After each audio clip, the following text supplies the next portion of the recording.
Zahurul Islam city আফতাবনগরের মূল gate এটি। এই মূল গেট দিয়ে এই সিটির মধ্যে প্রবেশ করতে হয়। এই সিটি মূলত 1964 সালে ইনস্ট্যান্ট হাউজিং লিমিটেড প্রতিষ্ঠিত করে। গেট দিয়ে ঢুকে হাতের বাম পাশেই বাংলাদেশের একটি প্রাইভেট ইউনিভার্সিটি, যার নাম ইস্ট ওয়েস্ট ইউনিভার্সিটি। মূলত এই ইউনিভার্সিটি আফতাবনগরের মধ্যেই অবস্থিত। ইউনিভার্সিটির সৌন্দর্য ও লাল রঙের বিল্ডিং এই আফতাবনগরের সৌন্দর্য আরও বৃদ্ধি করেছে।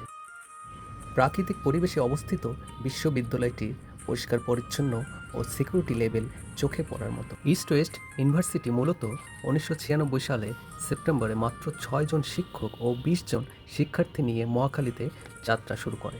পরবর্তীতে বিদ্যালয়টি স্থায়ী ক্যাম্পাস আফতাবনগরে স্থাপিত হয় 1912 সালে। প্রায় 8 বিঘা জমির উপর এই ক্যাম্পাসটি নির্মিত।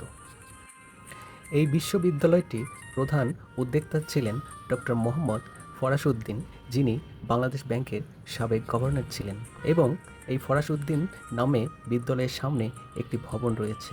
ভবনটি দেখতে যেমন সুন্দর, তেমনি তার সাধারণ কারুকার্য মানুষের মনকে মুগ্ধ করে তোলে। বন্ধুরা, এবার যাওয়ার পালা। আমরা ঠিক জহুরুল ইসলাম সিটি গেট দিয়েই বাইরে বের হব এবং এই গেটের সৌন্দর্যটা আমরা উপভোগ করব। সবাই ভালো থাকুন।